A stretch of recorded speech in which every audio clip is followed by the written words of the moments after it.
ನಮಸ್ತೆ ವೀಕ್ಷಕರೇ, ಸಪ್ತಾಶ್ವ ಟಿವಿಗೆ ಸ್ವಾಗತ. ನಾನು ಶಂಶೆಟ್ಟಿ.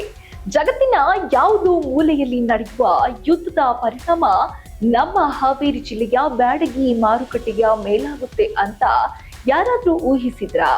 ಇವತ್ತು ಹಾವೇರಿ ಜಿಲ್ಲೆಯ ವಿಶ್ವ ಪ್ರಸಿದ್ಧ ಬ್ಯಾಡಗಿ ಮೆಣಸಿನಕಾಯಿ ಮಾರುಕಟ್ಟೆಯಲ್ಲಿ ಒಂದು ರೀತಿಯ ಆತಂಕದ ವಾತಾವರಣ ಮನೆ ಮಾಡಿದೆ.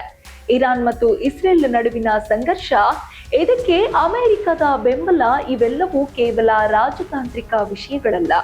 ಇದು ನಮ್ಮ ರೈತರ ಬೆವರಿನ ಬೆಳೆಗೆ ಕೊಡಲಿ ಪೆಟ್ಟು ನೀಡುತ್ತಿದೆ. ಗಲ್ಫ್ ರಾಷ್ಟ್ರಗಳಲ್ಲಿ ಉಂಟಾಗಿರುವ ಯುದ್ಧದ ಭೀತಿ ಈಗ ಬ್ಯಾಡಗಿ ಮೆಣಸಿನಕಾಯಿಯ ರಫ್ತಿನ ಮೇಲೆ ನೇರವಾದ ನಕಾರಾತ್ಮಕ ಪರಿಣಾಮ ಬೀರಿದೆ. ಬ್ಯಾಡಗಿ ಮೆಣಸಿನಕಾಯಿ ಅಂದ್ರೆ ಅದು ಕೇವಲ ಅಡುಗೆಯ ಬಳಸುವ ಪದಾರ್ಥ ಮಾತ್ರವಲ್ಲ, ಅದು ಅಂತಾರಾಷ್ಟ್ರೀಯ ಮಾರುಕಟ್ಟೆಯ ಒಂದು ಶಕ್ತಿ. ಆದರೆ ಇಂದು ಆ ಶಕ್ತಿಗೆ ಯುದ್ಧದ ಗ್ರಹಣ ಹಿಡಿದಿದೆ. ಬ್ಯಾಡಗಿ ಮೆಣಸಿನಕಾಯಿಗೆ ಯಾಕಿಷ್ಟು ಡಿಮ್ಯಾಂಡ್? ಇಲ್ಲಿನ ಮೆಣಸಿನಕಾಯಿ ಕೇವಲ ಖಾರಕ್ಕೆ ಮಾತ್ರವಲ್ಲ, ತನ್ನ ಗಾಢವಾದ ಕೆಂಪು ಬಣ್ಣಕ್ಕೆ ಹೆಸರುವಾಸಿ.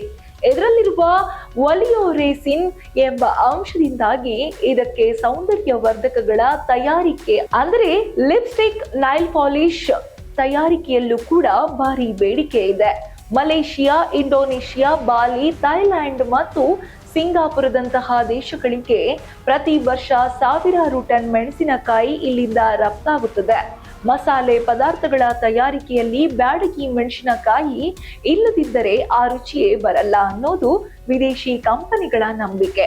ಆದರೆ ಈಗ ಈ ರಫ್ತು ಪ್ರಕ್ರಿಯೆಯೇ ಸ್ಥಗಿತಗೊಳ್ಳುವ ಭೀತಿಯಲ್ಲಿದೆ. ಯುದ್ಧ ಶುರುವಾದ ಮೇಲೆ ಸಮುದ್ರ ಮಾರ್ಗದ ಸಾರಿಗೆ ವ್ಯವಸ್ಥೆ ಸಂಪೂರ್ಣವಾಗಿ ಏರುಪೇರಾಗಿದೆ. ಹಡಗುಗಳು ಯುದ್ಧ ಪೀಡಿತ ಪ್ರದೇಶಗಳ ಮೂಲಕ ಸಂಚರಿಸುವುದು ಅಪಾಯಕಾರಿಯಾಗಿದೆ. ಇದರಿಂದ ಮೆಣಸಿನಕಾಯಿ ರಫ್ತು ಮಾಡುವ ಕಂಟೈನರ್ಗಳ ಬಾಡಿಗೆ ಗಗನಕ್ಕೇರಿದೆ. ವರ್ತಕರು ಹೇಳುವ ಪ್ರಕಾರ ಈ ಮೊದಲು ಒಂದು ಕಂಟೈನರ್ಗೆ ಸುಮಾರು $1,800 ಬಾಡಿಗೆ ಇತ್ತು. ಆದರೆ ಈಗ ಯುದ್ಧದ ಹಿನ್ನೆಲೆಯಲ್ಲಿ ಆ ಬಾಡಿಗೆ $3,500 ದಾಟಿದೆ. ಅಂದರೆ ಬಾಡಿಗೆ ಬೆಲೆ ಬರೋಬ್ಬರಿ ದುಪ್ಪಟ್ಟಾಗಿದೆ. ರಫ್ತುದಾರರಿಗೆ ಇಷ್ಟು ದೊಡ್ಡ ಮೊತ್ತದ ಬಾಡಿಗೆ ಕಟ್ಟುವುದು ದೊಡ್ಡ ಹೊರೆಯಾಗುತ್ತಿದೆ. ಬಾಡಿಗೆ ಹೆಚ್ಚಾದಂತೆ ವಿದೇಶಿ ಮಾರುಕಟ್ಟೆಯಲ್ಲಿ ಬ್ಯಾಡಗಿ ಮೆಣಸಿನಕಾಯಿಯ ಬೆಲೆ ಕೂಡ ಹೆಚ್ಚಾಗುತ್ತದೆ. ಇದು ಬೇಡಿಕೆ ಕುಸಿಯಲು ಕಾರಣವಾಗುತ್ತಿದೆ. ಬ್ಯಾಡಗಿ ಮಾರುಕಟ್ಟೆಗೆ ಕೇವಲ ಹಾವೇರಿ ಜಿಲ್ಲೆಯರಷ್ಟೇ ಬರುವುದಿಲ್ಲ. ನಮ್ಮ ರಾಜ್ಯದ ಬಳ್ಳಾರಿ, ರಾಯಚೂರು ಹಾಗೂ ನೆರೆಯ ಆಂಧ್ರ ಪ್ರದೇಶದ ನಾನಾ ಭಾಗಗಳಿಂದ ಕೂಡ ಸಾವಿರಾರು ರೈತರು ಇಲ್ಲಿಗೆ ಮೆಣಸಿನಕಾಯಿ ತರುತ್ತಾರೆ. ಆದರೆ ಈಗ ವರ್ತಕರು ಮೆಣಸಿನಕಾಯಿ ಖರೀದಿಸಲು ಹಿಂದೇಟು ಹಾಕುತ್ತಿದ್ದಾರೆ.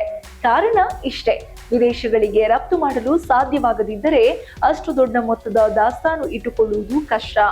ರಫ್ತು ಬಾಡಿಗೆ ಹೀಗೆ ಏರುತ್ತಾ ಹೋದರೆ ನಾವು ರೈತರಿಂದ ಕಡಿಮೆ ಬೆಲೆಗೆ ಮೆಣಸಿನಕಾಯಿ ಪಡೆಯಬೇಕಾಗುತ್ತದೆ ಎಂದು ವರ್ತಕರು ಆತಂಕ ವ್ಯಕ್ತಪಡಿಸುತ್ತಿದ್ದಾರೆ. ಇದು ನೇರವಾಗಿ ರೈತರ ಆದಾಯದ ಮೇಲೆ ಹೊಡೆತ ಬೀಳಲಿದೆ. ಸಾಲ ಮಾಡಿ ಬೆಳೆದ ರೈತರಿಗೆ ಈಗ ಮಾರುಕಟ್ಟೆಯಲ್ಲಿ ಸರಿಯಾದ ಬೆಲೆ ಸಿಗುತ್ತಿಲ್ಲ. ಒಟ್ಟಾರೆ ಜಾಗತಿಕ ಮಟ್ಟದ ಯುದ್ಧಗಳು ಕೇವಲ ಸೈನಿಕರ ಪ್ರಾಣವನ್ನಷ್ಟೇ ಅಲ್ಲ, ನಮ್ಮ ದೇಶದ ರೈತರ ಆರ್ಥಿಕ ಬೆನ್ನೆಲುಬನ್ನು ಕೂಡ ಮುರಿಯುತ್ತಿದೆ. ಇರಾನ್ ಇಸ್ರೇಲ್ ಯುದ್ಧ ಬೇಗ ಮುಗಿಯದಿದ್ದರೆ ಬ್ಯಾಡಗಿ ಮಾರುಕಟ್ಟೆಯ ಅಸ್ತಿತ್ವಕ್ಕೆ ದೊಡ್ಡ ಪೆಟ್ಟು ಬೀಳುವ ಸಾಧ್ಯತೆ ಇದೆ. ಸರ್ಕಾರ ಮತ್ತು ವಾಣಿಜ್ಯ ಇಲಾಖೆಗಳು ರಫ್ತುದಾರರಿಗೆ ಮತ್ತು ರೈತರಿಗೆ ನೆರವಾಗಲು ಏನಾದರೂ ವಿಶೇಷ ಕ್ರಮ ಕೈಗೊಳ್ಳಬೇಕಿದೆ. ಬ್ಯಾಡಗಿಯ ಕೆಂಪು ಮೆಣಸಿನಕಾಯಿ ಮತ್ತೆ ಜಾಗತಿಕ ಮಾರುಕಟ್ಟೆಯಲ್ಲಿ ತನ್ನ ಗರಿಮೆಯನ್ನು ಕಂಡುಕೊಳ್ಳಲಿ ಎಂಬುದೇ ನಮ್ಮ ಆಶಯ. ಹಾಗೆಯೇ ಯುದ್ಧದ ಬಿಸಿ ಕಡಿಮೆಯಾಗಿ ರೈತರ ಮುಖದಲ್ಲಿ ಮಂದಹಾಸ ಮೂಡಲಿ.